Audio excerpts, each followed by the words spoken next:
نحمدہ ونصلی علی رسولہ الکریم اما بعد۔ میرے دوستو، اگر آپ تہجد کی نماز پڑھ رہے ہیں تو ذرا رک کر سوچیں کہ یہ 5 نشانیاں آپ کے اندر موجود ہیں یا نہیں۔ یہ 5 نشانیاں اگر آپ کے اندر موجود ہیں تو سمجھ لیں کہ اللہ تبارک و تعالیٰ آپ کی مدد فرما رہے ہیں۔ انہی 5 نشانیوں سے پتہ چلتا ہے اللہ اپنے بندے کے اوپر خاص کرم فرما رہے ہیں۔ وہ 5 نشانیاں کون سی ہیں میں آپ کو بتلاتا ہوں، توجہ سے میری بات کو سنیں۔ بعض مرتبہ بندہ تہجد کی نماز پڑھ رہا ہوتا ہے لیکن اس کی زندگی میں تبدیلیاں بھی آ رہی ہوتی ہیں، اس کو کچھ نشانیاں بھی ظاہر ہو رہی ہوتی ہیں لیکن اس کو علم ہی نہیں ہوتا، حالانکہ ان نشانیوں کی وجہ سے اللہ اپنے بندے کے اوپر خاص کرم فرما رہے ہوتے ہیں۔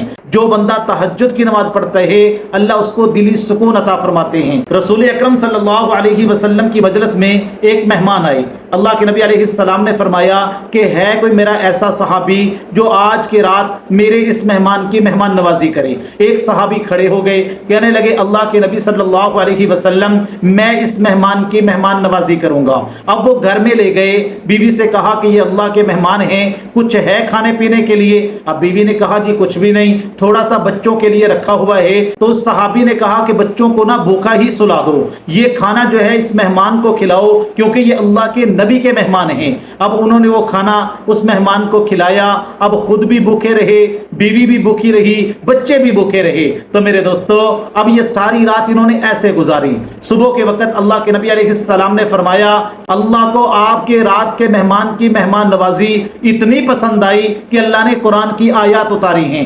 وَيُؤْثِرُونَ عَلَىٰ أَنفُسِهِمْ وَلَوْ كَانَ بِهِمْ خَصَاصَةٌ۔ اللہ ایسے بندوں کو بڑا محبوب رکھتے ہیں، بڑی محبت فرماتے ہیں ایسے بندوں سے جو خود بھوکے رہتے ہیں اور دوسروں کو کھانا کھلاتے ہیں۔ تو اس واقعے کو بیان کرنے کا مطلب یہ ہے کہ وہ صحابی بھی بھوکے رہے، اس کی بیوی بھی بھوکی رہی، بچے بھی بھوکے رہے، لیکن میرے دوستو انہوں نے اللہ کے نبی کے مہمان کو کھانا کھلایا۔ اس کے بعد اللہ کو یہ مہمان نوازی اتنی پسند آئی، اللہ نے قرآن کی آیتیں اتاری۔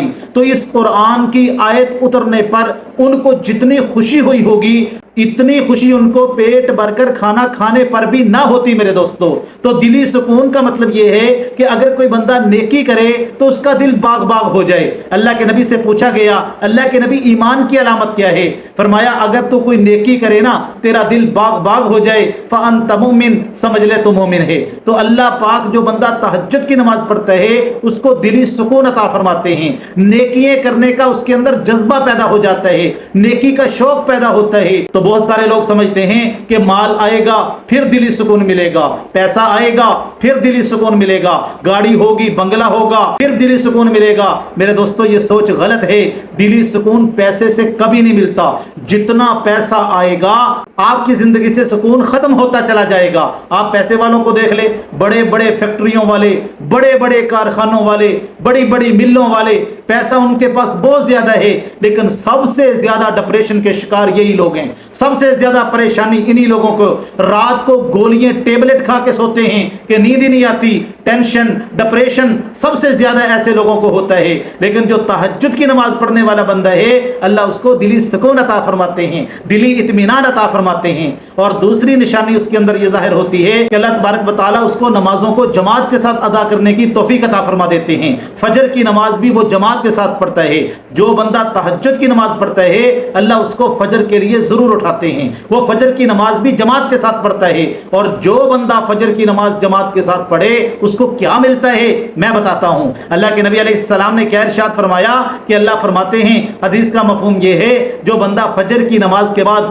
تھوڑی دیر کے لیے میرا ذکر کر لے، مجھے یاد کر لے۔ اب سورہ یاسین بندہ پڑھتا ہے تو یہ بھی تو اللہ کا ذکر ہے، اور یاسین پڑھنے والوں کی تمام ضرورتیں تو ویسے ہی اللہ پورا دن حل فرماتے ہیں۔ جو بندہ فجر کے بعد سورہ یاسین پڑھ لے تو فرمایا جو تھوڑی دیر کے لیے فجر کے بعد مجھے یاد کر لے اور عصر کے بعد میرا ذکر کر لے میں پورے دن کی تمام معاملات کے لیے کافی ہو جاؤں گا۔ اللہ فرماتے میں کافی ہو جاؤں گا اپنے بندے کے لیے۔ جو بندہ تہجد کی نماز پڑھتا ہے اس کے پورے دن کے تمام معاملات کو اللہ اپنے ذمے لے لیتے ہیں، اللہ اس کے لیے کافی ہو جاتے ہیں۔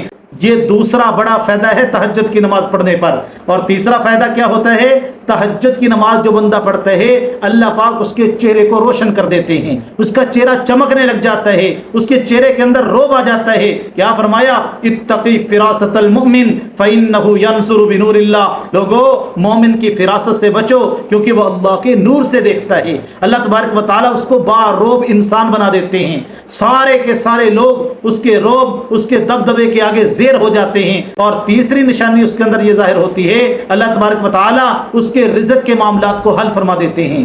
دنیا ذلیل ہو کر اس کے قدموں میں آتی ہے، اللہ ایسی جگہ سے اس کو رزق دیتے ہیں اس کو پتہ بھی نہیں ہوتا کہ کہاں سے رزق آ رہا ہے، کیونکہ میرے دوستو یہ بندہ اس وقت جاگ رہا ہوتا ہے، اللہ کی عبادت کر رہا ہوتا ہے جب آسمان دنیا پہ آ کے اللہ آوازیں لگاتے ہیں، ہے کوئی میرا ایسا بندہ جو مجھ سے سوال کرے رزق کے معاملے میں اس کے لیے اس کے معاملات کو حل فرما دوں، میں اس کو رزق عطا کر دوں۔ اور 5ویں نمبر پہ اللہ اس کے گناہوں کو معاف کر دیتے ہیں، اللہ تبارک و تعالیٰ اس کی غلطیوں کو معاف کر دیتے ہیں۔ کیا فرمایا؟ تہجد کی نماز کا اہتمام کیا کرو کیونکہ یہ صالحین کا طریقہ ہے، یہ اللہ تبارک و تعالیٰ کی رضا کا سبب ہے اور اللہ اس سے بندے کے گناہوں کو معاف کر دیتے ہیں۔ اور 5ویں نمبر پہ اللہ تبارک و تعالیٰ اس کو اپنے مقرب ترین بندوں کی لسٹ میں شامل فرما لیتے ہیں، وہ اللہ کا محبوب بندہ بن جاتا ہے، اور جس کو اللہ اپنا محبوب بنا لے سبحان اللہ پھر اس کے بارے نیارے ہو جاتے ہیں۔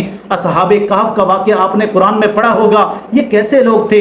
309 سال تک اللہ نے ان کو سلایا میرے دوستو، اور اللہ کیا کہتے ہیں؟ وَنُقَلِّبُهُمْ ذَاتَ الْيَمِينِ وَذَاتَ الشِّمَالِ، یہ کروٹیں بھی اللہ ہی ان کی بدلتے تھے، یعنی ان کو پتہ بھی نہیں چلا کہ اتنے سال سوئے، اللہ تبارک و تعالیٰ نے نہ ان کو بھوک لگنے دی، نہ پیاس لگنے دی، نہ ان کی نیند میں کوئی خلل آنے دیا، کیونکہ یہ اللہ کے ولی بندے تھے، یہ اللہ کے محبوب بندے تھے، یہ اللہ کے مقرب بندے تھے۔ تو جو اللہ کا ولی بن جاتا ہے، جو اللہ کا مقرب ہو جاتا ہے، سارے معاملات اللہ اپنے ذمہ لے لیتے ہیں۔ پھر اللہ تبارک و تعالیٰ فرماتے ہیں لا خوف علیہم ولا هم يحزنون، میرے جو ولی ہوتے ہیں، میرے جو مقرب بندے ہوتے ہیں، نہ ان کو کوئی خوف ہوگا نہ ان کو کوئی غم ہوگا۔ تو میرے دوستو اگر آپ اللہ کے مقرب ترین بندے بننا چاہتے ہیں تو پھر تہجد کی نماز کا اہتمام شروع کر دیں۔ اللہ تبارک و تعالیٰ ان باتوں کو سمجھنے کی توفیق عطا فرمائے۔